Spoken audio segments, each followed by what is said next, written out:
Boa noite. Boa noite, Paulo.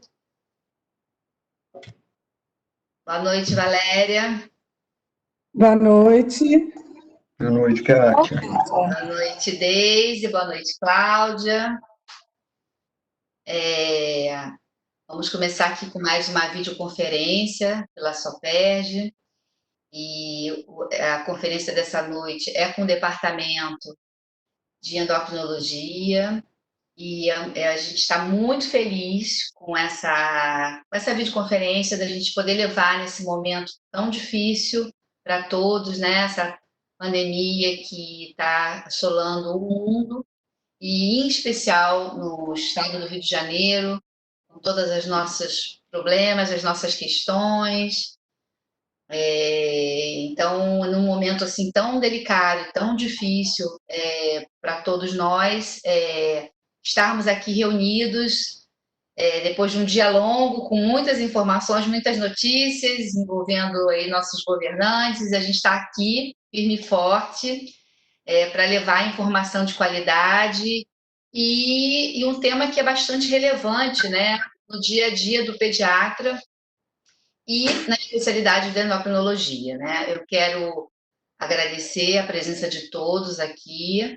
Eu quero agradecer à presidente do Departamento Científico de Endocrinologia, doutora Valéria Chincariol, todos os membros do grupo, e em especial doutor Paulo Alonso Garcia Alves Júnior, por estar aqui vai dar essa aula para a gente essa noite, tá? Vou passar as palavras agora para a Valéria e obrigada a todos. Boa noite. Boa noite. Obrigada a você, Kátia. Obrigada mesmo pela ajuda. Queria também dar uma boa noite a todos e, primeiramente, começar agradecendo a todos os colegas pela participação. Estou vendo que já temos 63 convidados, ainda tem mais gente para entrar, que a gente está só começando. E gostaria assim, de agradecer à Sociedade Brasileira de Pediatria, à Sociedade de Pediatria do Rio de Janeiro, pelo esforço e pela ajuda, né, pela participação nesse evento, né, e pela ajuda na nossa realização do evento. Queria agradecer à doutora Deise Arantes, ela é membro do Comitê de Endocrinopediatria, do Departamento de Endocrinologia da SOPERJ, a doutora Cláudia Braga, que também é membro do Departamento de Endocrinologia da SOPERJ, a doutora Cláudia Braga é da UERJ, é endocrinopediatra do NESA, doutora Deise Arantes é do Hospital dos Servidores do Estado, e principalmente agradecer ao doutor Paulo Alonso, que vai nos proporcionar, né, ele se prontificou a nos proporcionar essa palestra, lembrando que nós estamos na Semana da Tireoide, a semana dedicada à tireoide. Então, esse tema é bastante propício para o momento e para essa semana, né? A gente falar sobre nódulos da tireoide é um assunto bem interessante e bastante propício para o momento dessa semana. E, assim, a gente espera que esse seja, vamos ver se der tudo certo, né? que esse seja o primeiro de outros eventos que a gente está pretendendo manter, esses encontros mensais, vamos ver se dá tudo certo. E nesse momento assim delicado, como a Kátia falou, que a gente está vivendo, um momento triste dessa pandemia, que a gente está tendo que nos redescobrir e de criar maneiras de termos encontros com distanciamento social, mas pelo menos conseguimos nos ver, conseguimos melhorar e manter esses eventos para uma educação continuada, tá? Então, queria agradecer a todos e já colocar alguns detalhes aqui. Então, antes de passar a palavra para o Paulo, se depois também ele quiser falar alguma coisa sobre isso, queria comentar que as perguntas vão ser discutidas e conversadas no final, tá? Mas vocês podem ir enviando as perguntas, se vocês observarem, tem algumas bolinhas embaixo aqui da tela. Nessas bolinhas você vai ter o local do microfone, do vídeo, a gente pede que os microfones fiquem desligados durante a palestra, porque barulhos externos podem atrapalhar, né? Então, e depois, e a câmera também vai ficar desligada, mas tem um local aqui do chat, se você clicar e desligar esse local do chat, do lado tem umas bolinhas, e nesse local vai ter o local de questões, perguntas e respostas. Então, nesse local de perguntas e respostas, vocês podem enviar as perguntas e respostas, as perguntas que as respostas vão ser dadas depois, tá? Então, aí vão ser dadas no final. A gente vai procurando anotar. E, assim, essa aula vai ficar também depois disponibilizada no site da Soperge, e algumas respostas que a gente não conseguir dar hoje, porque pode ser que o tempo fique muito prolongado, a gente vai tentar pegar todas e mandar depois. O Paulo, né, se prontificou, depois responder, e a gente pode até colocar essas respostas no site.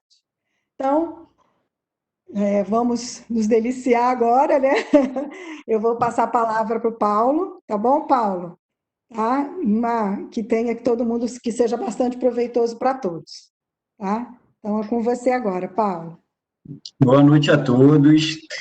Boa noite, Kátia. Queria agradecer a parceria com a Soperge. Queria muito agradecer a doutora Valéria por comprar ideia, pela parceria. Queria agradecer minhas amigas, Deise e Cláudia, na moderação. Tá? Queria muito agradecer a presença de todo mundo que está dedicando uma horinha aí da vida de vocês para estar aqui, para me ouvir. Vamos tirar algumas lições disso, mas a ideia eu acho que é principalmente de trocar informações, né? Então, assim, a pergunta de vocês é fundamental para que a gente consiga gerar ideias, né? E a ideia é que isso daqui continue e que a gente possa fazer novos eventos para frente, tá? Bom, então vamos lá.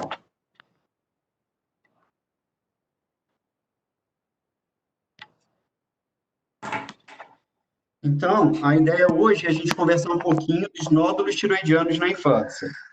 Eu preparei uma aula que é direcionada tanto para o pediatra geral quanto para o endocrinologista. Então, assim, vão ter momentos em que vão ter um pouquinho mais fácil e tem momentos que eu vou abordar de uma maneira mais difícil. Mas a ideia é, se no final ficar alguma dúvida, a gente tira.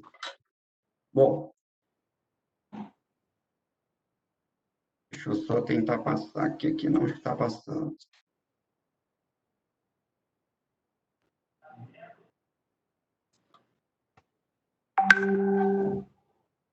Ok. Então, qual é o objetivo, na verdade, dessa aula, né? Que a gente possa identificar os nódulos que merecem investigação, quando a gente detectá-los ou no exame físico ou no exame de imagem, saber indicar e interpretar exames e indicar qual é o melhor tratamento para aquele paciente. Não vai ser minha ideia aqui abordar a conduta no câncer de tireoide. A gente pode falar isso mais tarde, ou pode ser um tema para uma aula no futuro, tá? Tudo que eu vou falar é baseado num guideline. Esse guideline já está até ficando antigo, ele é de 2005, desculpa, de 2015, mas nele constam as maiores orientações de todos os experts do mundo que se reuniram para poder falar como a gente deve traçar a conduta dos nódulos e do câncer pediátrico. Esse guideline é muito fácil de achar, ele é aberto, então só de você botar o nome dele no Google, você consegue baixar. Vou trazer um caso clínico para ilustrar aqui a ideia.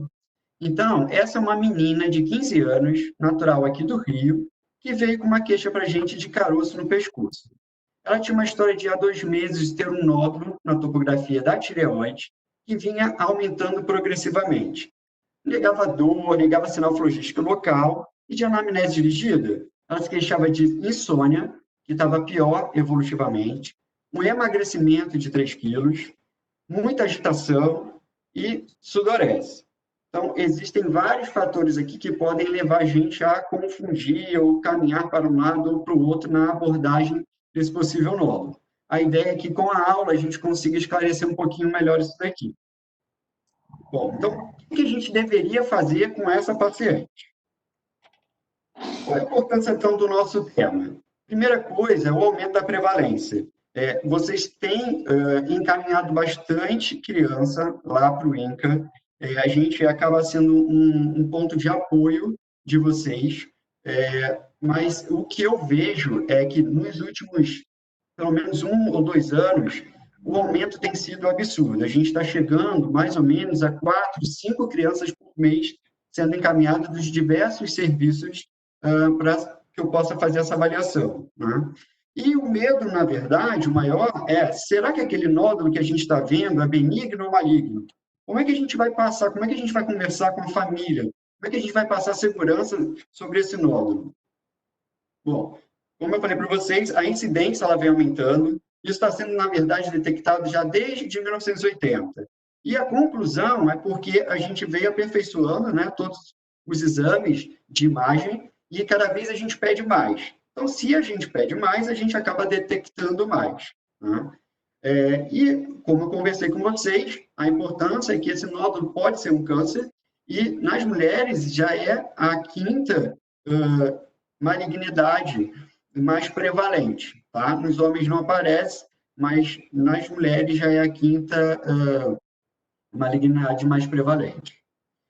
Então, como geral, a prevalência é de 5% nas mulheres e 1% dos homens, tá? Mas, se a gente começa a lançar a mão do ultrassom, eu converso até com meus pacientes, olha, se eu pegar todo mundo que está passando ali na rua e começar a oferecer ultrassom para eles, a gente vai chegar aí, mais ou menos, a 50% das pessoas pode ser que tenha algum tipo de nódulo na tireoide. Será que todos têm repercussão? Será que todos têm importância?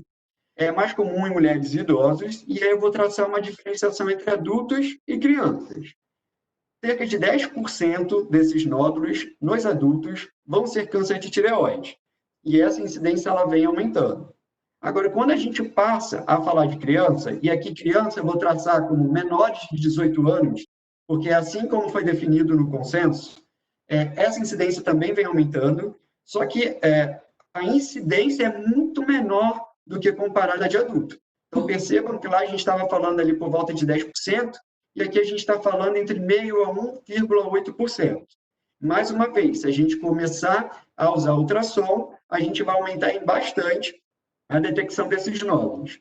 Agora, o que eu queria que vocês percebessem é 75% dos nódulos vão ter involução espontânea. Então, pode ser que seja detectado um nódulo e você não precisa fazer nada com ele. Apesar de dar angústia da família, do médico, se você conseguir entender e interpretar muito bem os exames, você vai ficar tranquilo e provavelmente aquilo ali vai sumir. Bom, tentando traçar ainda entre crianças e adultos uma diferenciação, mais uma vez, os nódulos são incomuns na criança. Então, está lá, 1,8% das malignidades de toda a tireoide. Em compensação, quando eu acho um nódulo na criança, na tireoide da criança, a chance disso ser câncer é muito maior do que do adulto, tá? Então, assim, apesar de não ser frequente, se eu achar, eu tenho que tomar um cuidado maior. Além disso, ela é uma doença muito mais agressiva na criança. Eu tenho muito mais chance de ter metástase para linfonodo, metástase para pulmão. Porém, a mortalidade é baixíssima. Então, chega a menos de 2%, totalmente diferente dos adultos. Então, o que eu estou falando para vocês? Eu tenho uma probabilidade de nódulo menor, eu tenho uma probabilidade de câncer no nódulo da criança ser maior, eu tenho uma probabilidade da doença ser muito mais agressiva na criança, mas ainda assim, a chance de morrer por isso é mínima. Portanto, a gente pode ter calma na hora que a gente estiver diante de um nódulo. Algumas considerações, né? Os adolescentes têm uma incidência muito maior dos nódulos e do câncer de tireoide. É a 8ª causa de câncer em adolescente e é a 2ª se a gente pensar só nas meninas entre 15 e 19 anos. E, além disso, também chama a atenção que, durante a adolescência, o predomínio de mulheres para homens é muito diferente. A gente passa por uma proporção de 6:1 e, antes da puberdade, essa proporção é mais ou menos entre 1 a 1,5. Com isso daqui, eu começo a chamar uma atenção para vocês que deve ter algum fator que está ligado à mulher e à puberdade. Tá? E tentando jogar isso, e ainda sem mostrar muita coisa para vocês, me parece pertinente falar sobre estrogênio. Me parece que poderia ter alguma atuação nesses nódulos, né? Vamos ver um pouquinho mais para frente. Bom, voltando bem para o básico, disfunção do ciclo celular. Lembrando, a célula está em franca regulação. Essa G1, a fase G2, sempre existe um momento em que a célula precisa parar para ver se ela está com tudo necessário para que ela possa se reproduzir e conseguir se dividir de uma maneira eficiente, né? Sem descontrole. Então, alterações nesse ciclo podem fazer com que esse nódulo comece a aumentar demais e pode ser que ele comece a aumentar de uma maneira totalmente descontrolada. E aqui eu trouxe para vocês justamente alguns dos receptores que vão atuar em toda essa maquinaria de sinalização. Então, percebam, temos lá receptor para o TSH, receptor do estrogênio, fatores de crescimento, entre eles vários, né? Mas GH, tem vários tipos. E todos eles vão gerar cascatas intracelulares que vão fazer com que toda essa maquinaria mande uma sinalização para o DNA para que ele se duplique e essa célula possa se dividir ou aumentar a síntese proteica. Muito bem. Então, aqui a gente tem lá o tecido tiroidiano normal, né? Então, tem lá as célulazinhas formando folículos, dentro o coloide, e aqui aquelas células C, né? Então, dependendo desse tipo de sinalização, a gente pode ter uma hipertrofia dessas células, um aumento, mas ainda preservando, né, os folículos, a gente ainda consegue ver isso claramente. Nesse caso aqui, a gente tem as células, mas com um aumento muito importante do coloide, né? E aqui a gente já tem um aumento desordenado em que a gente consegue perceber que houve a perda da estrutura, né? Então, aqui teve uma proliferação totalmente desordenada. Bom, e aí como é que é isso? Né? Então, assim, a gente pode atuar lá nos receptores celulares, ou através de TSH, a gente pode atuar através de questões independentes de TSH, e aí eu posso fazer de maneira ordenada ou desordenada. Então, por exemplo, mutações no receptor do TSH pode fazer com que eu prolifere a célula e ali acabe gerando um adenoma. Por exemplo, síndrome de McDonald-Bright, em que a gente pode ter uma mutação da subunidade alfa da proteína G, a gente pode ter um adenoma, mas um crescimento ordenado. Mas a gente pode ter algumas mutações, e essas mutações geralmente são na via da MAP quinase, que vão levar à proliferação desordenada e levar ao carcinoma. Então, isso daqui seria uma maquinaria, assim, para vocês verem o grau de sinalização. Essa aqui não é só a célula tiroidiana, é uma célula normal, mas para vocês perceberem, então, por exemplo, mutações em WNT e beta-catenina falam muito a favor de, por exemplo, carcinoma adrenal, mas o que a gente vai pensar quando a gente pensar em câncer de tireoide é justamente nessa via da MAP quinase. Então, mutações do RAS, do MAP, tudo isso pode fazer com que a gente leve uma proliferação desordenada ali das células tiroidianas, podendo gerar o carcinoma diferenciado da tireoide ou, dependendo do tipo de mutação, até um anaplásico. Falando em carcinogênese, é totalmente diferente a carcinogênese, as mutações das crianças para os nódulos de adulto, para o câncer tiroidiano de adulto. Então, é muito mais comum os rearranjos nos nódulos e no câncer, né, pediátrico, do que as mutações pontuais, que é algo mais comum no adulto. Dos genes candidatos, a gente vai encontrar muito mais mutações no RET e no PTC, né, e muito menos o BRAF, que é algo mais comum nos adultos. Essa, na verdade, é a explicação para aquele desfecho, para aquela mudança, tanto de uma doença mais agressiva na criança, mas, ao mesmo tempo, uma mortalidade muito menor. Essas mudanças no RET fazem com que a célula ainda consiga preservar a capacidade dela de absorver o iodo. E aí, um dos tratamentos para o câncer tiroidiano é o iodo. Então, se ela consegue preservar, eu consigo destruir essa célula.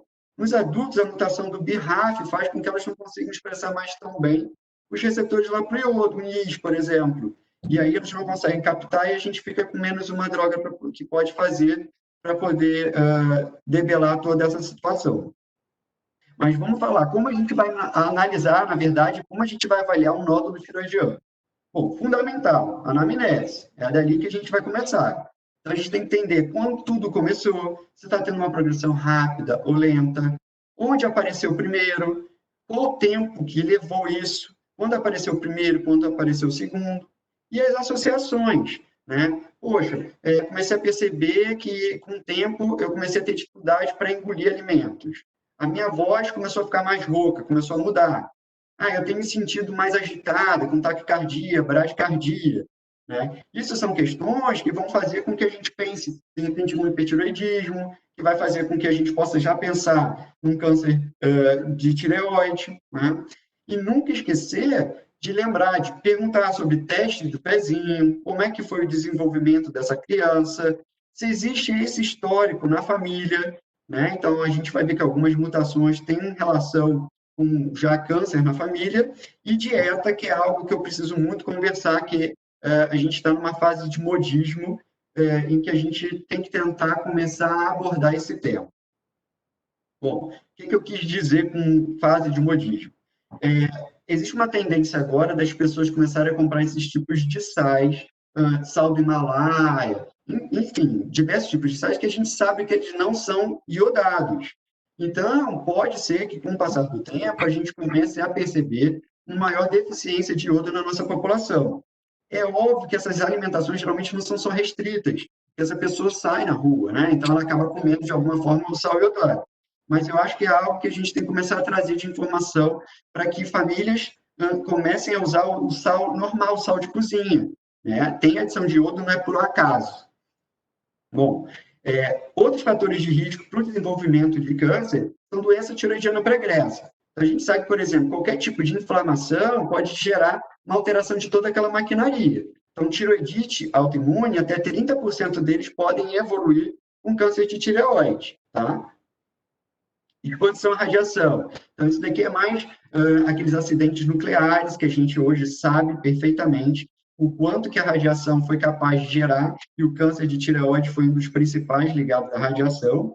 E aqui é uma pauta para os sobreviventes de câncer. Lembrem-se, cada vez mais sobrevivem crianças ao câncer. A gente está melhorando muito o nosso tratamento. Hoje, cerca de 90% das crianças vão sobreviver. E elas vão começar a aparecer no consultório, né? E percebam, pacientes que foram submetidos à radioterapia são pacientes que estão em maior risco para desenvolver câncer de tireoide. Esse câncer geralmente aparece 10 a 15 anos depois da radioterapia. Então, é legal a gente já começar a conversar com essa família e, de vez em quando, fazer um rastreio, que eu vou falar para vocês que não é por exame, tá? Síndromes. Diversas síndromes estão associadas com o câncer de tireoide. Trouxe aqui para vocês as principais, não vou me deter nisso, tá? Mas, só para lembrar, perguntem sempre sobre síndromes, perguntem sempre sobre acompanhamentos genéticos, por exemplo, na família, em algum familiar. Sempre a gente tem que ter isso em mente. Bom, passando da anamnese, a gente vai para o exame físico. O que a gente precisa? Inspeção. Na maioria das vezes, esses nódulos são visíveis, né? Às vezes a gente fica, poxa, será que eu consigo palpar direitinho? Não consigo? Todo mundo vai ter essa dúvida. Mas lembre, não bota o dedo logo. A primeira coisa é olhar. Vocês já conseguem perceber, às vezes, uma assimetria. Essa assimetria já vai chamar a atenção. Aí sim a gente passa para a palpação. Então, qual a ideia da palpação? Tentar localizar esse nódulo. Poxa, está no lobo direito, está no lobo esquerdo, mais para cima, mais para baixo. Qual o tamanho? Então, eu sempre converso com os residentes que rodam com a gente. Tenham sempre noção qual é o tamanho da sua falange, qual o tamanho do seu dedo. Coloca o dedo por cima e, com isso, você vai ter uma noção. Óbvio que usar régua, a fita métrica é muito melhor, mas, na falta, a gente pode usar o dedo. Consistência, como a consistência elástica ou endurecida, a endurecida fala muito mais a favor de câncer. E a aderência. Então, uma boa forma de fazer isso é pedir para o paciente engolir. Quando esses nódulos geralmente levam à aderência, vocês vão ver que na hora de engolir, a tireoide não se move como de comum. Geralmente ela tende a ficar fixa. Então, é algo que a gente lembrar de pedir no exame físico. Nunca esquecer. Avaliar adenomegalias e em que nível. Então, eu trouxe aí para vocês uma foto dos níveis cervicais. Tudo bem, eu não lembro agora. Então, tenta, de repente, fazer um desenho. E, nesse desenho, tentar mostrar mais ou menos a localização em que você viu aquela adenomegalia. E frequência cardíaca e pressão arterial são essenciais para o quadro de hipertiroidismo, que a gente vai ver que alguns nódulos poderiam estar relacionados, na verdade, a uma doença de Plummer. Tá? Muito bem. Com isso daqui, a gente chega a uma conclusão que vem lá dos livros de semiologia. 70% a 80% do diagnóstico vem da anamnese do exame físico. A gente não precisa ainda de exames de imagem para tentar entender se a gente está caminhando para o câncer ou se a gente está caminhando para um nódulo benigno. Lembra disso? Laboratório. Devemos pedir? Sim. Hemograma e coagulograma. Na verdade, o hemograma, algumas disfunções tiroidianas podem levar a uma anemia, mas aqui o hemograma e coagulograma já é uma intenção da gente fazer um preparo pré-operatório para esse paciente, o risco cirúrgico dele. Função hepática, eu sempre peço quando tem algum componente pensando em hipertiroidismo, porque a gente pode ter que usar antitiroidianos e eles podem causar disfunção hepática. Tá? Função tiroidiana, sempre. Qual? TSH, T4 livre. Precisa ter 3? Não. Precisa ter 4 total? Não. TSH e T4 livre. Tá legal? Calcitonina. Calcitonina é um marcador do carcinoma medular de tireoide. Isso é uma outra aula totalmente à parte. O carcinoma medular de tireoide é algo muito raro e esse é um exame caro e difícil de fazer. Então, eu sugiro que não seja solicitado. Vocês só vão pedir se estiver dentro de um componente familiar. A família teve carcinoma medular de tireoide. É uma neoplasia endócrina múltipla. Talvez faça sentido você pedir. Tirando esse contexto, não. E tireoglobulina, vamos pedir? Então, não, obrigado, não vamos pedir tireoglobulina. A tireoglobulina é uma proteína produzida pelas células normais da tireoide. Para que eu vou pedir a tireoglobulina? Se eu tiver um hipertiroidismo, ela vai estar aumentado. Se eu tiver outras inflamações, ela vai estar aumentada.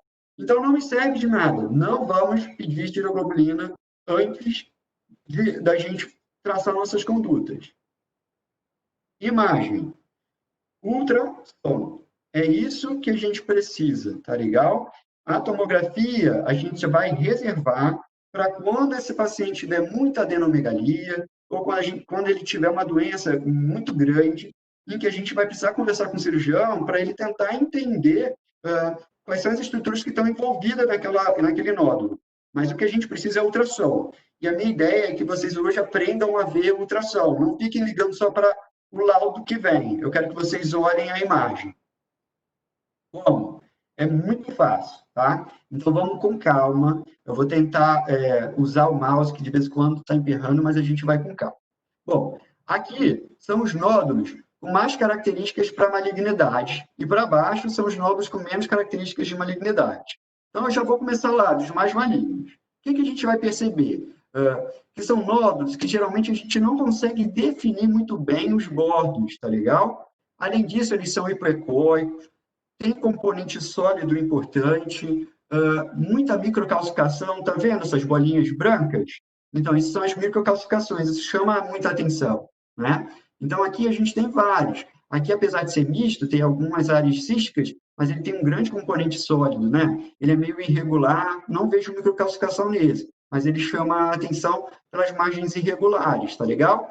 E aqui são as mesmas coisas. Esse daqui parece que se projeta aqui para a lateral. Esse aqui é um misto, talvez com alguns pontos de microcalcificação. Esse com algumas microcalcificações de permeio, talvez um pouco de invasão. Esse daqui a gente nem consegue definir muito bem, né? Olha a diferença desses. Esses a gente consegue definir direitinho a margem, né? Olha esse aqui, super redondinho, mais hiperecóico. Então, são nódulos que me deixam muito tranquilo, tá?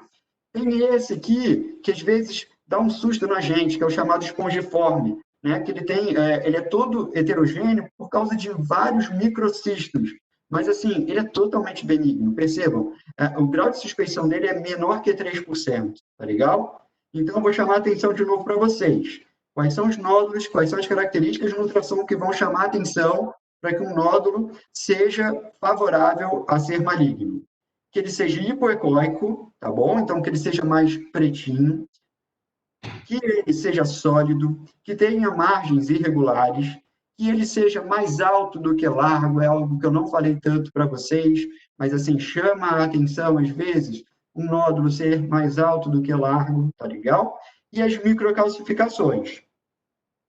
Bom, ele aqui é adaptado, né, dos adultos, mas é só para que a gente deixa aqui sedimentado o que a gente conversou. Quais são os de alta suspeição? É aquele nódulo que é hipoecóico, é o que é sólido, ou aqueles que são parcialmente císticos, mas que têm algum grau de microcalcificação, que são mais altos do que largos, ou que têm algum extravasamento. Então, esses vão chamar atenção. Os outros não vão chamar atenção. Tá legal? Bom, e linfonodo? Então, assim, como eu falei para vocês, é muito comum a gente detectar metástase para linfonodo. Então, a gente precisa entender como é que são os linfonodos no ultrassom. O linfonodo, tirando a microcalcificação, ele é todo o contrário dos nódulos de tireoide. Então, assim, geralmente ele tem um aspecto cístico, tá legal? Então, lembrando, linfonodo, ele tem aquela área central hilar. Se esse hilo começa a sair do centro, ou acontece alguma coisa com esse linfonodo, e ele começa a ter esse aspecto cístico, fala mais a favor de ser uma metástase de câncer de tireoide. Hiperecóico, então, como eu falei para vocês, é o contrário, e ser arredondado. Lembra? O linfonodo, ele geralmente parece um feijão, ele não é redondinho. Quando ele começa a ficar redondinho, falaria mais a favor de uma metástase. Mas cuidado, não é nada específico isso, tá legal? Então, por exemplo, tuberculose, que é algo comum, na verdade, no nosso meio, pode trazer alguma dessas características. Mas você está vendo um nódulo na tireoide, mas alguns linfonodos com essas características, provavelmente a gente está diante de um quadro de câncer de tireoide. Bom, às vezes vai vir para vocês, na classificação do ultrassom, o TIRADS. TIRADS foi feito pela Academia Americana de Radiologia, em que eles dão um grau de pontuação dependendo de como está a composição desse nódulo, a ecogenicidade, a forma, a margem, e aí eles vão somando esses pontos e pontos acima de 3 ou 4 falariam mais a favor de ser maligno, tá legal? Mas, será que isso vale para criança? Então, na verdade, não. A gente está partindo de um pré-teste totalmente diferente, tá legal? Como eu falei para vocês, já é maior a probabilidade do nódulo tiroidiano ser câncer. Então, o pré-teste é diferente. Quando eles foram tentar usar o TIRADS em criança, eles viram que é inadequado. Então, por enquanto, é melhor usar aquela categorização que é da ATA, da Academia Americana de Tireoide, que eu mostrei para vocês antes, tá? Então, seria essa aqui. Então, essa aqui, para a gente, é melhor. Mas, pode ser que venha para vocês num laudo o TIRADS 5, TIRADS 6, ok. É algo a mais que você pode acrescentar para que você tenha uma interpretação melhor. Também já falamos lá no passado sobre vascularização, sobre o Doppler, né? Então, tinha aqueles critérios de Chamas e Lagalla. Hoje em dia, isso caiu um pouco por terra. O que acontece? Essa vascularização ela pode estar presente tanto em benignos quanto malignos. Tudo bem, a gente pode pensar o seguinte, eu pedi o Doppler e do Doppler veio uma vascularização mais central no nódulo. Ok, é mais um indício que pode ser que isso seja um câncer, mas não quer dizer que isso é específico, tá legal? Então, vascularização periférica falaria mais a favor de algo benigno, ausência de vascularização mais benigno, e vascularização central falaria mais a favor de maligno, mas não é específico, combinado? Bom, tomografia de pescoço, como eu falei para vocês, a gente vai deixar para pedir quando tiver muita evidência de doença, né? Isso aqui é mais para mostrar para o cirurgião aonde ele vai, se já existe algum componente, de repente, assim, a gente já está apertando a traqueia, qual o tamanho, né, na verdade, desse lobo, como é que é a estrutura. Então, percebam que aqui é totalmente heterogêneo, então ele pode ter algumas dificuldades aí, tá? Mas a gente vai evitar a tomografia, até porque, na maioria das vezes, a gente precisa usar a tomografia com contraste, e esse contraste pode fazer com que me atrapalhe no tratamento com iodo depois. Porque se eu usei contraste, eu preciso esperar 3 meses depois do contraste para conseguir fazer um tratamento com iodo para um paciente com câncer. Então, a gente vai tentar evitar. Se tiver que fazer, a gente vai fazer, ok. Mas, assim, a gente vai tentar evitar a tomografia. Então, exame, o que eu preciso? Ultrassom, combinado? Bom, cintilografia de tireoide. Quando pedir? A gente vai pedir quando a gente estiver diante de um caso de hipertireoidismo, tá? Então, o que é isso? A gente tem lá um tecnésio ou um iodo 123, tá? Marcado.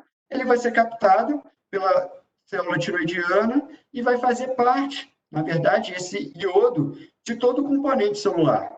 E aí a gente vai tirar uma foto disso. Como o iodo marcado vai aparecer, a gente pode ver lá, por exemplo, toda a tireoide sendo marcada na cintilografia, né? Um nódulozinho super hiperfuncionante, que a gente chama de nódulo quente, né? Falando muito a favor lá da doença de Plummer, ou um bócio multinodular tóxico, que é isso tudo aqui. Então, são tratamentos que vão ser totalmente diferentes de acordo com o que a gente acha na cintilografia.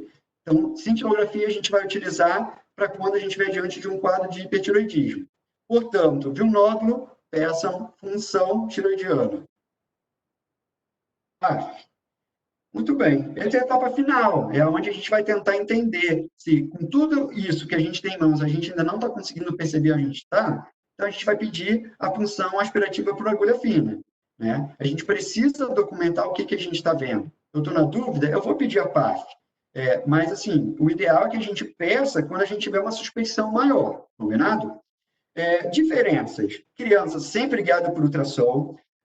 Sedação. Eu recomendo. Em crianças menores de 10 anos é muito difícil. Geralmente, acaba acidentando, vem muito sangue e a gente acaba não conseguindo uma interpretação legal, tá? No de adulto, a gente tem muita indicação de PAF só para aqueles nódulos maiores que 1 centímetro.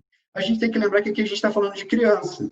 E 1 centímetro pode ser o tamanho todo do lobo de uma criança.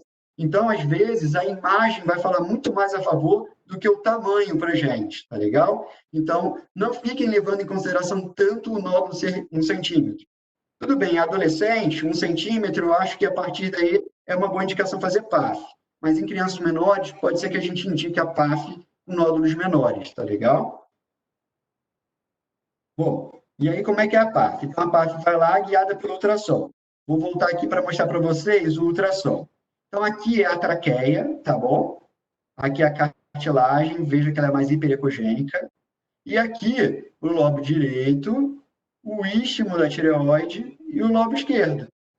Essa tireoide está perfeitamente normal, né? Está homogênea, não estou vendo nenhuma característica nela. Como nessa daqui. Então, a traqueia estaria aqui, e aqui a gente percebe um nódulo, mas é um nódulo com contorno perfeitamente irregular, bem redondinho, com algumas áreas císticas. A meu ver, isso é um nódulo benigno, tá legal? Vamos nesse. Traqueia, estamos aqui no lobo direito da tireoide, e a gente começa a ver um nódulo muito estranho, né? Aqui a gente meio que perde até onde ele vai, a gente perde o contorno dele. Aqui parece que ele está começando a entrar para dentro mais da glândula e talvez pegar alguns tecidos aqui para baixo, e além disso tem aqueles pontinhos que são as microcalcificações. Para mim isso aqui é um nódulo super suspeito, combinado? Mesma coisa esse, totalmente irregular, heterogêneo, misto, né? mais componente sólido do que cístico, com vários pontos de microcalcificação, mesma coisa. Para mim isso é suspeito, tem indicação de puncionar. Então eu puncionaria esses dois esse aqui eu observaria, tá legal? E esse daqui não é nada. Não peçam nada, por favor. Bom, a gente viu a PAF e aí vai mandar para o patologista e ele vai dar a citologia para a gente. Essa citologia ela vai ser classificada de acordo com o sistema Bethesda. Pode vir Bethesda 1, lembrando, 1 não é benigno. 1 significa que foi ruim. Ou a criança se mexeu, a gente não conseguiu pegar material satisfatório, então a gente ou vai ter que repetir, ou se a gente tiver uma suspeição muito grande, é para mandar para a cirurgia. Tá? No 2, o Bethesda 2, aí sim é benigno. Fiquem tranquilos, eu vou mostrar para vocês. Bethesda 2, fiquem tranquilos, a gente só vai fazer o segmento desses nódulos. Bethesda 5 e 6, maligno, tá? Então é a hora daquela conversa difícil com a família. A gente vai conversar e falar sobre tudo. Bethesda 3 e 4 é o problemão. Será que isso é benigno? Será que isso é maligno? Então eu fiz um exame super chato, as mães brigam com a gente, não é possível, a gente fez, furar no pescoço da minha filha e vocês não estão conseguindo saber o que é. Isso pode acontecer. Em adultos, quando isso acontece, pode ser lançado mão hoje em dia de alguns testes moleculares. Eles procuram aquelas mutações, e se a mutação se aparece, você falaria que aquilo é um câncer e aí você leva para a cirurgia. Esses testes ainda não são validados em crianças, então não adianta utilizar teste molecular para Bethesda 3 em 4 em criança, combinado? E aí, mostrando para vocês qual é a chance de malignidade. Bom, como eu falei para vocês, no 1, a chance é de 2,5%. Nada, tá? No Bethesda 5 e 6, a chance de câncer é 70% ou 99%. Agora, o Bethesda 3 e 4, em crianças, a gente já sobe bastante se a gente comparar com adulto, principalmente o Bethesda 4. Então, o Bethesda 4, eu sugiro vocês levarem para cirurgia, tá bom? Qual a ideia? Talvez fazer uma lobectomia, vai olhar, fazer congelação em sala, ainda com a criança aberta. O patologista vai olhar e vai falar naquele momento, é câncer. Se ele falar isso, o cirurgião aproveita o mesmo momento operatório para totalizar, tá legal?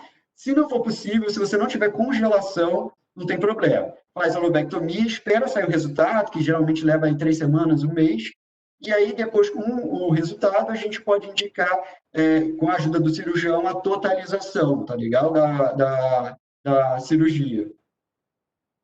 Muito bem. E agora vamos lá, então, conduta. Como conduta, a gente sempre tem que ter um fluxograma. Eu não sei como são vocês, mas assim, eu me sinto igual esse Bob Esponja. Para onde eu vou, a seta vai para lá, volta para cá, mas então vou tentar falar desse fluxograma com mais calma, mas é tudo que a gente já falou. Combinado? Então vamos lá.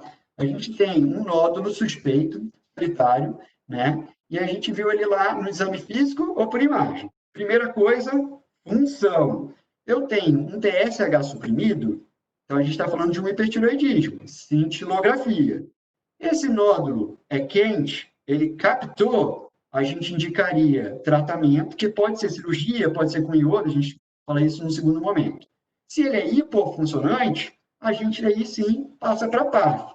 Então percebam, eu não fui para a PAF aqui, tá legal?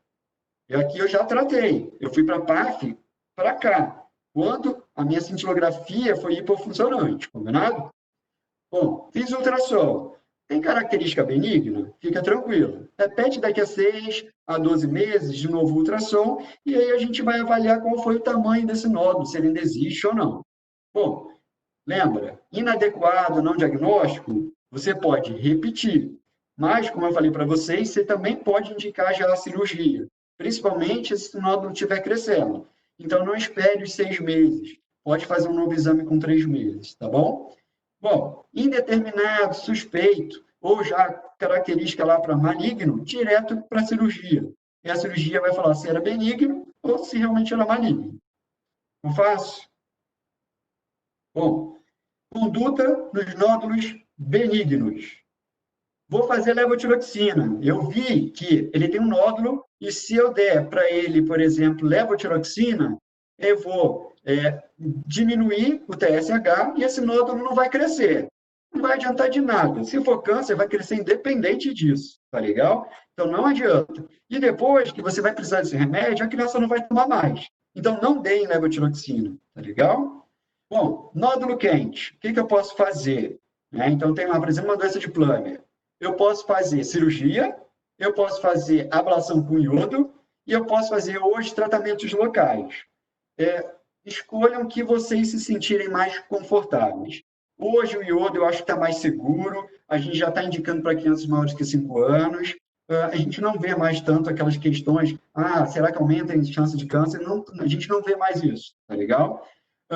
Tem a questão da cirurgia, a cirurgia tem suas complicações, então a gente tem que tomar um cuidado aí se a gente for indicar cirurgia, mas na mão de cirurgiões experientes é ótimo. Tá? E o tratamento local, isso tem sido muito feito com adultos. Com criança, são poucos os profissionais que estão fazendo. Então, eu seguraria ainda esse método de tratamento para criança. Bom, o câncer era benigno, não precisei fazer nada, não era hipertireoidismo. O que você vai fazer? Acompanhar com ultrassom. Esse nódulo, em 6 meses, cresceu mais do que 50% do volume dele, ou em 2 eixos, mais que 20%, está na hora de fazer a PAF, tá legal? Aí você faz a PAF e vamos ver o que a PAF fala. Deu para característica maligna, vai para a cirurgia. Deu benigno, é só para acompanhar, nada para fazer.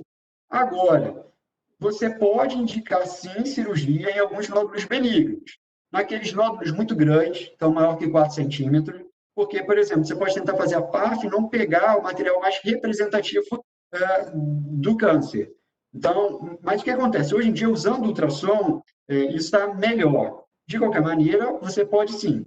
E o segundo problema é que, geralmente, nódulos desse tamanho, eles acabam gerando muitos sintomas. Geralmente, o paciente começa a se engasgar, precisa ficar tomando água para poder comer a comida. Então, geralmente, a gente pode indicar sim.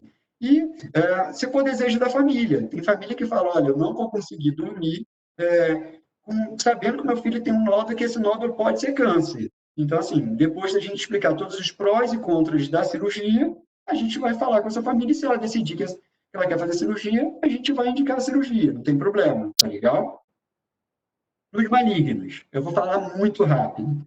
Então, assim, sempre encaminha para quem sabe. É difícil, cada um se comporta de um jeito, tá? O que eu posso falar para vocês é muito indolente, não tenham pressa. E segundo, precisa de gente especializada, tá legal? Bom, cirurgia. A gente sempre vai tender a indicar a tireoidectomia total. Para isso, o paciente tem que estar eutiroidiano. Então, por exemplo, se eu estou num contexto de um hipertiroidismo, eu tenho uma inflamação maior, mas tinha um nódulo que tinha característica maligna ali. Eu tenho que deixar esse paciente eutiroidiano para ele ir para a cirurgia, tá legal? E sempre avaliar a necessidade de esvaziamento cervical. Se eu estou vendo indícios de metástase para linfonodo, eu já tenho que falar para o cirurgião, porque ele vai ter que fazer esvaziamento cervical. Problemão disso, as complicações aumentam muito, tá bom? Então, lesão de nervo laringeu recorrente, hipoparatiroidismo, tudo isso tem franca associação quanto maior é o tamanho da cirurgia, tá bom?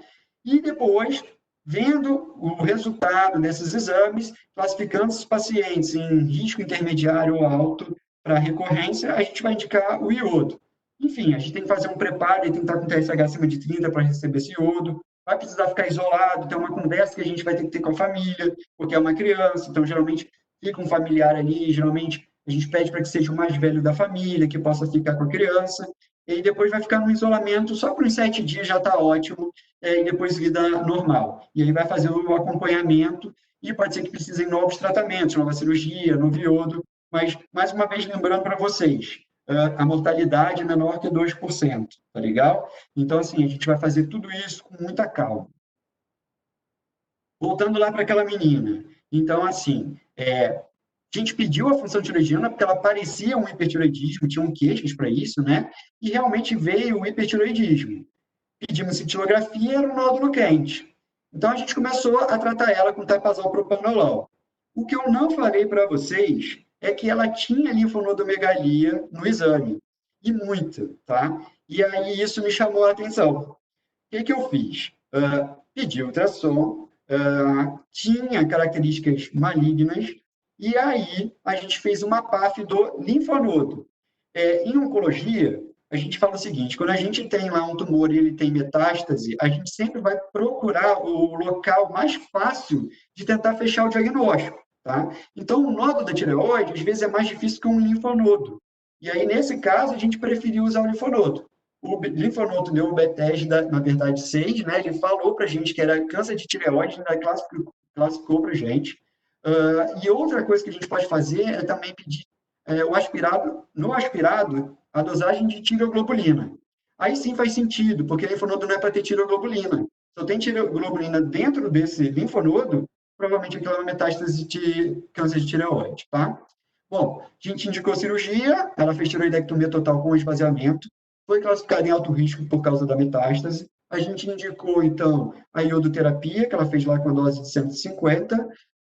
A gente aproveitou isso para fazer uma pesquisa de corpo inteiro com uma dose bem alta, e ela mostrou metástase no pulmão. A tireoestimulada, que é um marcador que a gente utiliza, era maior lá do que 10, e aí a gente começou a acompanhar essa menina. Um ano depois, a gente pediu a pesquisa de corpo inteiro e ela era negativa. Então, aquela metástase que ela tinha no pulmão já tinha sumido. E a tireoglobulina, que era maior que 10, já estava de 1. 1 ano e 6 meses, essa menina não tinha mais qualquer evidência de doença. Tá? Então, com 1 ano e 6 meses, era uma menina sem evidência de doença. Tinha tireoglobulina indetectável, ultrassom nada, e uma pesquisa de corpo inteiro negativa. A gente considera ela hoje uma resposta excelente, mas a gente vai continuar acompanhando ela. Tá? Conclusão disso tudo que eu falei, gente. Então, assim, lembrar das características de benignidade e malignidade, saber pedir o exame, saber pedir o exame de imagem e saber interpretar. Olhem a imagem, não fiquem olhando só para o laudo. Vocês agora, eu acho que vocês estão aptos a pelo menos tentar entender. Ficou na dúvida, liga para o radiologista. Ficou na dúvida, vamos ligar para alguém que talvez consiga ter uma experiência maior. Tá? Mas acho que com isso consegue já ajudar bastante. E sempre indicar o tratamento adequado, não sejam intempestivos, não mandem para o cirurgião, né? Não mandem algo que é muito pequeno, que pode ser indolente, que pode sumir já para fazer uma cirurgia. Vamos tentar entender o contexto daquele paciente, vamos tentar entender que tipo de nódulo é esse que a gente está vendo para poder fazer a indicação do tratamento. É isso, gente. Muito obrigado. E aí agora a gente fica para as dúvidas.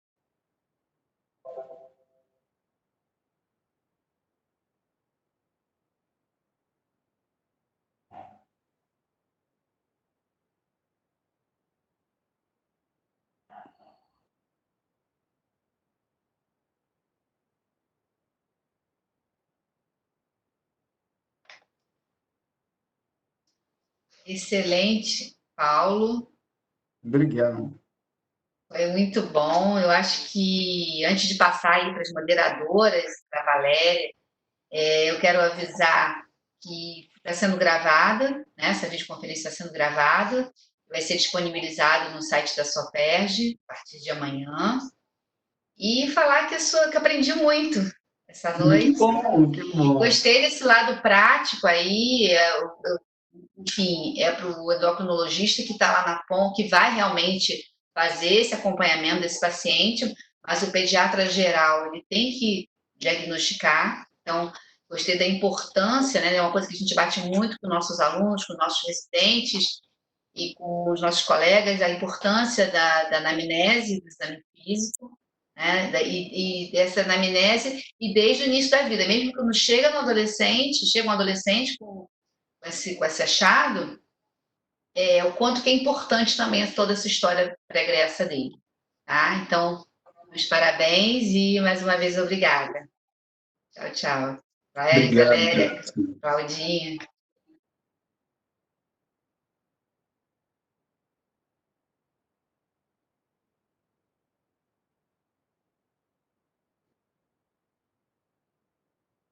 Valério, seu áudio eu acho que está desligado. E agora, estão me ouvindo? Vamos. Então tá. Acho que eu cliquei lá de novo e desliguei. Então, como eu estava dizendo, vocês todo mundo faz leitura labial, né? Então, estava falando. Parabéns, a aula foi excelente, muito bom. Obrigado, E sempre tenho orgulho de você. E assim está tendo vários elogios nos grupos aqui pela sua aula.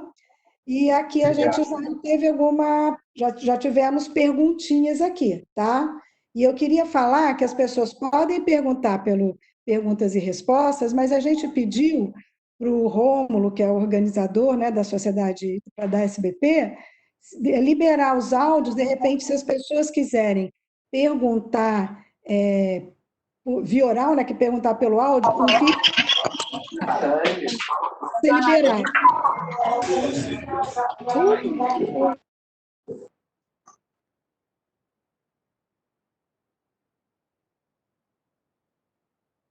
Valéria, seu áudio está desligado de novo. Ué, Pronto, voltou. não estou entendendo. Bom, vou deixar... Tá normal agora?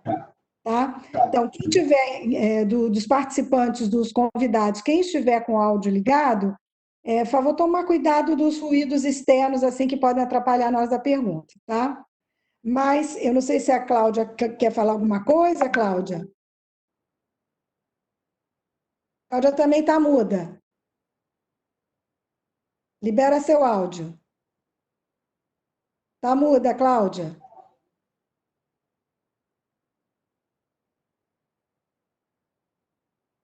Não liberou? Doutora Cláudia, seu áudio não está legal. A gente não está conseguindo ouvir a senhora. Tenta tirar o fone, Cláudia. Tenta falar sem o fone.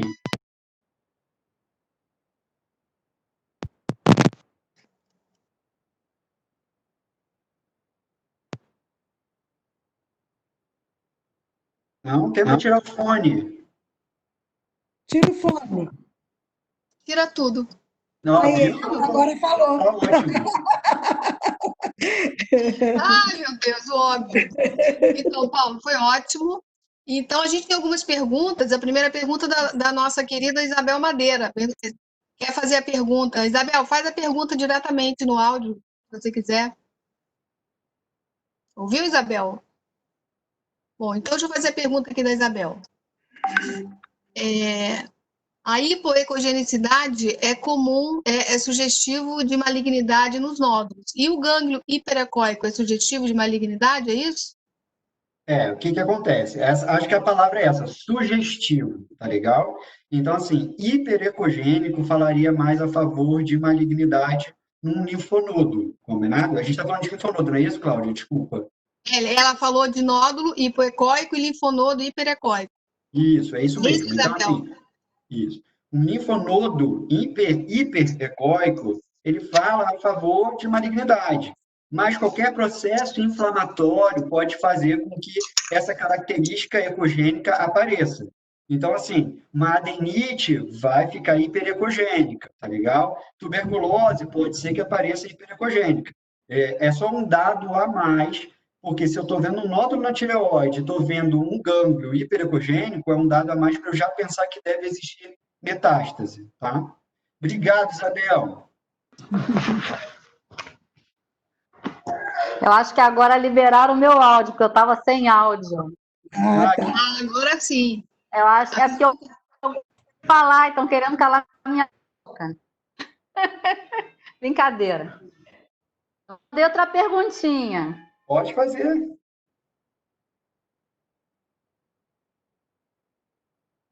E seu áudio sumiu. Não, pois é, eu mandei a perguntinha. Voltou. Vocês estão vendo aí a pergunta que eu mandei? Quer que eu pergunte?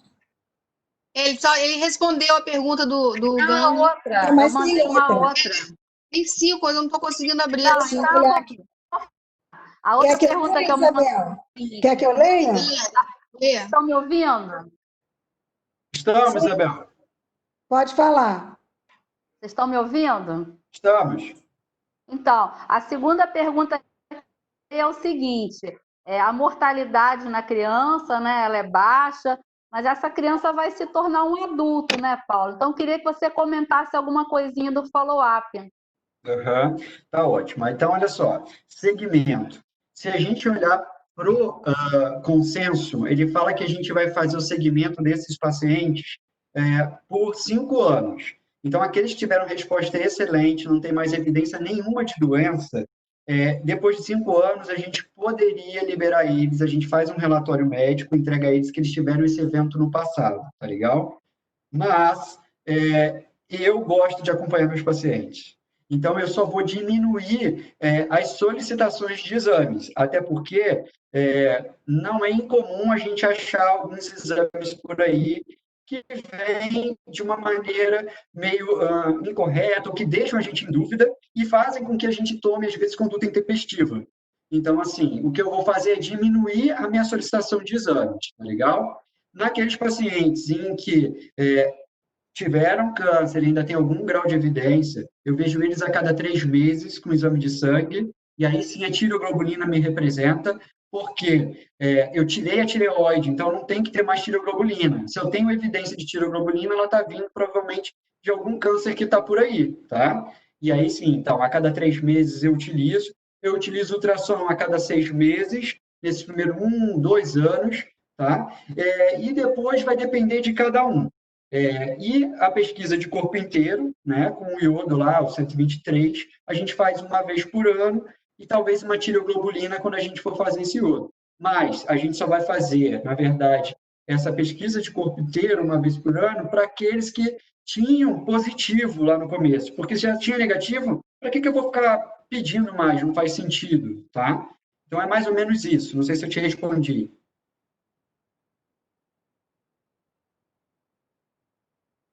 Obrigado, Paulo. Parabéns pela aula, adorei.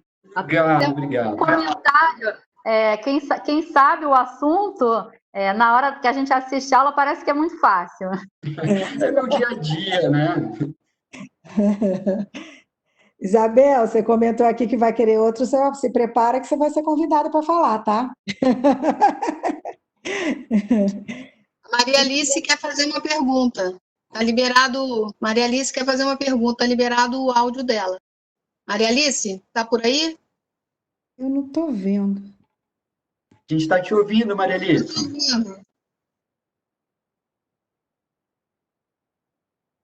Vou falar com ela aqui. Alô? Está me ouvindo? Estamos te ouvindo. Estamos. Então, boa noite para todos. Boa Saudade noite. de todo mundo. Então, parabéns pela palestra, Paulo. Foi ótimo, viu? Então, eu gostaria de fazer uma pergunta para você, que é o seguinte. Nós sabemos que o câncer de tireoide, né, quer dizer, o nódulo de tireoide maligno, ele tem uma maior incidência em pacientes irradiados. Eu sei que aí no INCA você tem inúmeras crianças que você acompanha que receberam radioterapia em neuroeixo por diversos diagnósticos, meduloblastoma, e alguns protocolos que receberam radioterapia para o transplante. Qual a tua conduta no acompanhamento dessas crianças em relação ao rastreamento de possíveis nódulos de tireoide? Como é que você está procedendo? Tá ótimo, Alice. Que bom que você fez essa pergunta, eu acabei passando um pouco correndo, né? E acabei não falando sobre isso. Primeira coisa, queria te agradecer muito. Maria Alice foi uma pessoa muito importante na minha vida. Foi com ela que eu aprendi as coisas que eu sei hoje, tá? Então, existem duas pessoas muito especiais na minha vida. Isso. Duas pessoas muito especiais. A doutora Isabel Calandi e a doutora Maria Alice. São pessoas especiais que eu nunca vou deixar de agradecer, tá? Mas vamos falar um pouquinho disso. Então, assim, eu peguei um paciente que foi submetido à radioterapia, por exemplo, um linfoma de Hodgkin que precisou fazer radioterapia em manto, que pega a região de tireoide, ou de tumor do sistema nervoso central, que precisou fazer neuroeixo, pegou tireoide. O que fazer? Isso é muito conflitante na literatura. A gente tem duas possibilidades. Uma, pedir ultrassom para fazer o acompanhamento de todo paciente que foi submetido à radioterapia que acometeu a região cervical, e a gente pediria esse ultrassom a cada 6 meses, ou apenas usar o dedo, a palpação. O que eu faço? Uso o dedo, tá? A maioria dos estudos mostram para a gente que a probabilidade de você pegar um nódulo na palpação e com o ultrassom nesses pacientes é praticamente igual.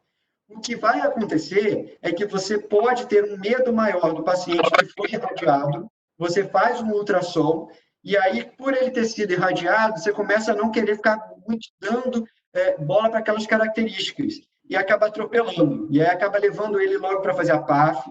A PAF vem aquele Bethesda inconclusivo, você leva para a cirurgia, dá benigno, mas aí você gera complicação da cirurgia.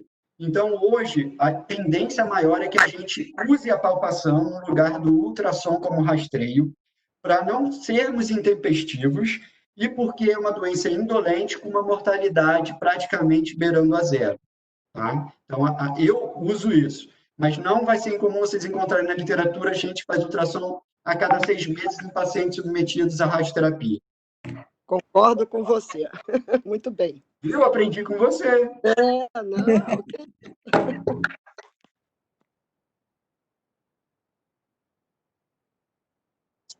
Eu não estou conseguindo ler as perguntas aqui. Valéria está conseguindo? Não, parou aqui na... Não está aparecendo. Então, se quiser fazer pergunta, manda aqui pelo WhatsApp, que aí a gente libera o áudio, né? Ou está liberado o áudio de todo mundo? Está liberado? Eu acho que está liberado o áudio de todo mundo. Tem uma pergunta aqui que mandaram pelo chat, de Dr. Alain Prachedes, na rede pública, como via de encaminhamento, só temos o CISREG. Se tem conseguido ver chegar pacientes da cidade do interior, região dos lagos. Ouviu? Ouvi. Alan, obrigado pela pergunta. Eu não sei, vamos lá. Hoje, a regulação do nosso estado é toda por CISREG, sim. Mas, nesse momento, ainda conseguimos aceitar crianças com grande probabilidade de câncer. Então, essas crianças não precisam vir via CISREG para o Instituto Nacional do Câncer, tá legal? Para o INCA. Elas são direcionadas com os exames, com lâmina, se possível, e com relatório médico direto para a triagem do INCA. E lá elas são absorvidas e vão ser avaliadas quanto à possibilidade de benignidade e malignidade. Benignidade, elas recebem alta e vai voltar para vocês. Malignidade, a gente absorve, tá? Então, nesse momento, crianças ainda estão sendo recebidas fora CISREG dentro do INCA.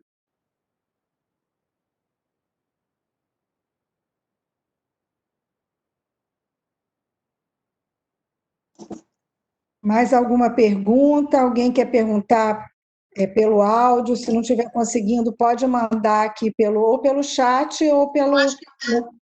Eu acho que pelo chat está mais fácil, que pelo perguntas e respostas eu não estou conseguindo ver. Mas acho que não apareceu. Eu acho que no perguntas e respostas está aparecendo... As que apareceram, não teve, acho que não tiveram mais perguntas. Tiveram, assim, algumas pessoas estão elogiando a aula, tá, Paulo? Depois, acho que você conseguir ver, Marise Barreto, Ana Muniz, estão elogiando sua aula, mas, assim, eu não estou conseguindo ver mais outras perguntas aqui, não. Que ótimo, né? Eu não sabia que era tão fácil, eu acho tão difícil. Paulo, deixa eu fazer uma pergunta, então. Você falou lá de triagem neonatal, na história. Existe uma incidência maior de câncer de tireoide em ectopia ou de genesia tiroidiana? Tá. Cláudia, assim, o que a gente sabe é que qualquer doença tireoidiana pode fazer com que toda aquela maquinaria celular favoreça ao desenvolvimento de câncer. Por isso que eles acabam entrando ali num grupo de risco. Não tem nenhum dado concreto, eu até fui buscar isso.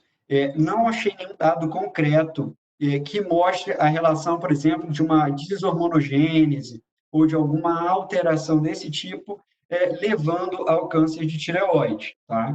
Então, assim, de maneira direta eu não achei, mas a gente tem que entender que qualquer processo sobre essa maquinaria poderia favorecer as mutações ou alteração e fazer com que essa célula se prolifere de maneira desordenada. Tá? Certo. Eu tive os pacientes com desarmonogênese, com bócio enorme, que acabou indo para a cirurgia, mas, assim, benigno, isso patológico muito esquisito, mas nada maligno. É isso, né? É o que eu mostrei ali naquela célula, você pode ter, na verdade, ações de vários locais, né? Desde o iodo, desde um acúmulo maior, e dependendo da cascata que você acionar, é que a gente vai levar, na verdade, a essa alteração da maquinaria de proliferação. Tá? Pegando o gancho aí na pergunta da Cláudia também, queria... as doenças autoimunes, a gente viu que tem uma maior, sabe, né, que tem uma maior incidência, você colocou ali 30%, né, uma incidência maior também, até por essas alterações na maquinaria, né, como você coloca, de câncer de tireoide. E entre, né, os quadros autoimunes, Graves e Hashimoto, o Graves teria uma tendência maior pelo hiperfuncionamento da tireoide, é isso? Parece que sim, a gente não tem isso documentado de maneira concreta na pediatria, tá? Mais uma vez, aquela história, a gente extrapola tudo dos adultos. Esse consenso ele é extrapolado do adulto. Ele mostra lá a diferença para a criança o nódulo pode ser um pouco menor, sempre guiar a PAF por ultrassom, mas o restante é todo baseado nisso, né? Então, assim, a gente ainda não tem nada de concreto. Mas se eu levar em conta a casuística que eu tenho, com certeza, hipertiroidismo, apesar que não, olha só, não é incomum, agora eu pensei numa coisa que não é incomum, às vezes a gente revê, na verdade, a lâmina com o pessoal da patologia, eles descreverem que tinha presente tiroidite de Hashimoto lá. Eu vou até trocar, é até mais comum do que o hipertiroidismo, muito mais comum, tá? Porque agora eu lembrei disso, porque lá a gente vê bastante. Você vai ver a lâmina, o laudo, e aí vem escrito lá no laudo assim, em presença de tiroidite de Hashimoto, por exemplo. Tá? Então, é bem comum. Mas não seria porque o Hashimoto é mais comum do que o Graves na criança? Pode ser. É o que eu te falei, eu não tenho a estatística exata, tá legal? Mas a gente sabe que tudo isso interfere na maquinaria. Uhum. Tá? Ô, Paulo, alguém tem mais alguma pergunta? Cadê a Cássia, hein? Cássia não vai fazer pergunta, não? Mas olha só. Uma pergunta, apareceu pergunta aqui. Apareceu uma pergunta. Então, Paulo, em casos de nódulo, essa pergunta é feita pela Júlia Fernandes. Em casos de nódulo maligno, após tireoidectomia total, deve-se manter o TSH suprimido através do tratamento com LT4? Ela é de Manaus, a Júlia. Oi, Júlia, tudo bem? Vamos lá, Júlia. É que eu falei, posso falar agora, mas isso aí é para uma outra aula. O que acontece? Toda vez que a gente tem lá o diagnóstico de câncer, a gente tem alvos de TSH que a gente vai precisar perseguir de acordo com a classificação de risco desse paciente. Então, o TSH tem que ficar baixo, né? E aí depende lá do alto risco ou risco moderado, então pode ser menor que 0,5 ou entre 0,51, enfim, vai depender muito do grau de classificação. Mas isso é essencial, porque isso é o alimento para que aquele tumor cresça, tá legal? Então, assim, a gente vai sempre evitar. Então, aquele paciente que tem má adesão ao tratamento com a levotiroxina é um grande candidato à recorrência da doença. Provavelmente existem algumas células que a gente talvez não tenha captado nos exames de imagem e, sendo alimentado por um TSH, com o passar do tempo, essa célula residual vai crescer e você vai detectar ela. Então, assim, precisa sim usar a levotiroxina em doses bem mais altas para tentar suprimir esse TSH, tá legal? Tem uma pergunta aqui da Isabela Ferreira de Castro. Qual a recomendação de acompanhamento para nódulos e cistos, a princípio, com características benignas, normalmente achados de ultrassom por outro motivo? Desculpa, Cláudia, acho que eu não entendi.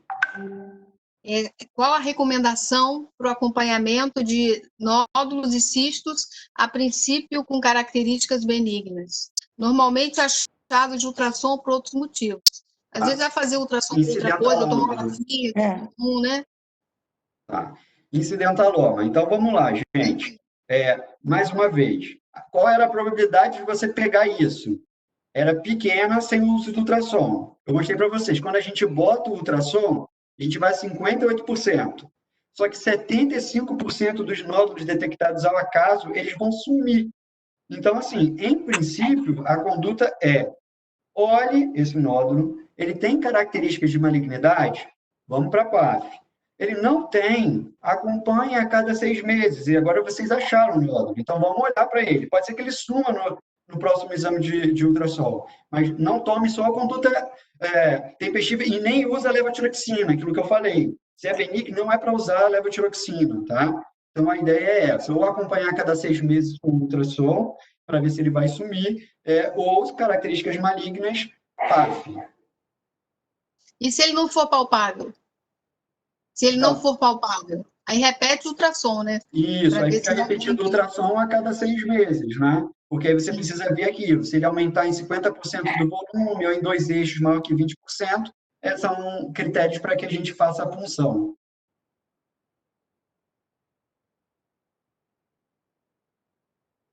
Deixa eu ver se está. Ela está falando aqui que perdeu a conexão, por isso que não tem pergunta dela. A Tem mais Cássia. alguma pergunta? Paulo, deixa eu te fazer uma pergunta aqui que eu fiquei. Quer dizer, na verdade, o caso que você apresentou era uma menina com nódulo hiperfuncionante, Isso. né?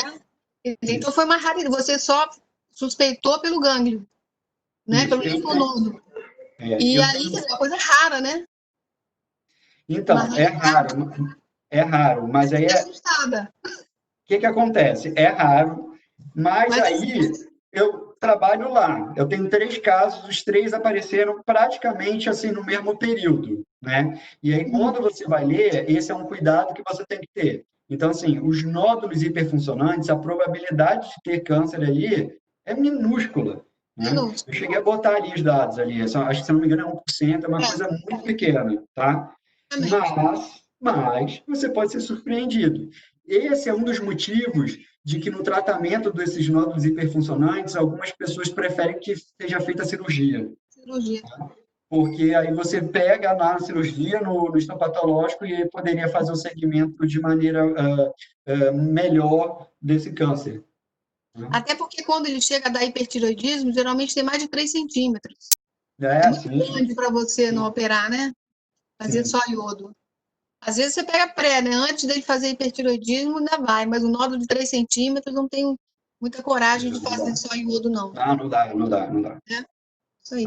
E ele era um folicular? Ele era um carcinoma folicular? Não, era papilífero.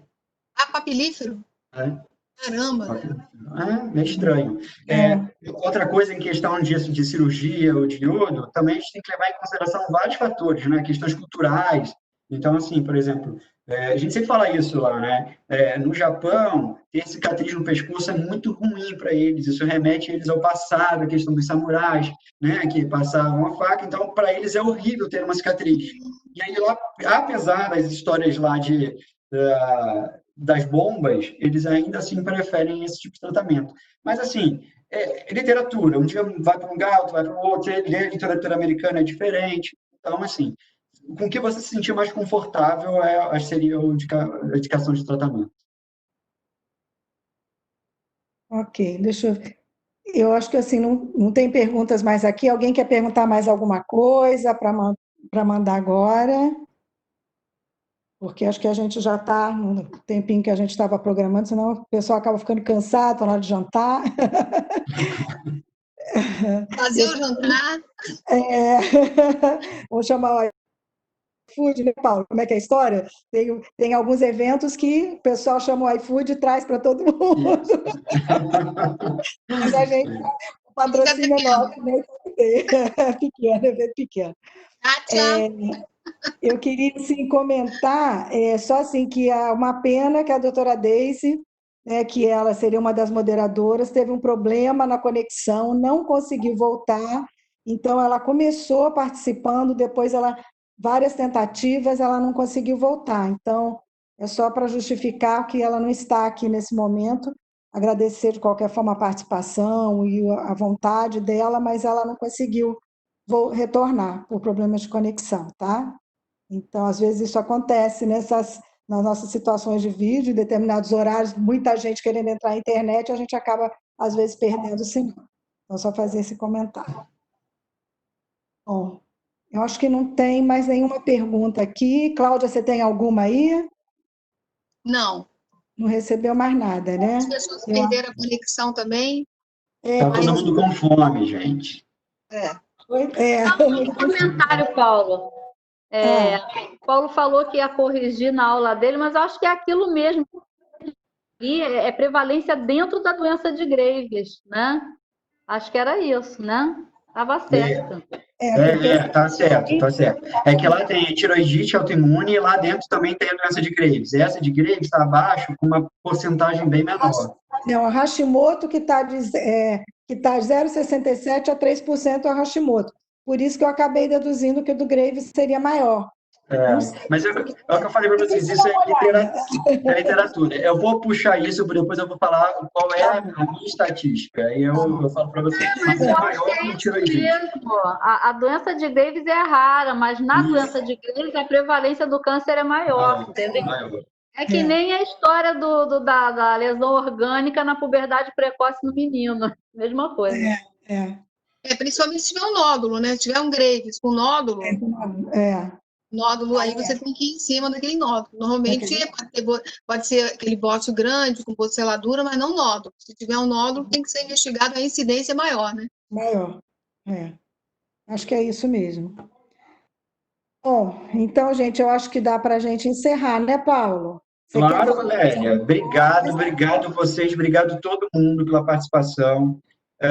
Qualquer coisa, assim, quem tentem entrar em contato comigo, se vocês ficarem com alguma dúvida, quer discutir algum caso clínico também, pode tentar entrar em contato comigo, não tem problema algum, tá? Obrigado todo mundo. Obrigada, Paulo, foi muito bom. Parabéns, Valéria. Obrigada, Paulo. Obrigada, parabéns a você também. Beijo Parabéns, todo mundo. Paulo, um beijo em todo mundo. Eu acho que dá para a gente encerrar, desejando saúde para todos, né? E nós vamos nos organizar para se Deus quiser, logo um novo evento, talvez no final do próximo mês. Vamos nos organizar e a gente avisa. Tá bom? Tá. Obrigada. Beijo a todos. Kátia, boa noite. Boa noite. Obrigada, tá? Tchau, obrigada a todos. Excelente. Obrigada. Beijo. Tchau. Saúde. É isso aí.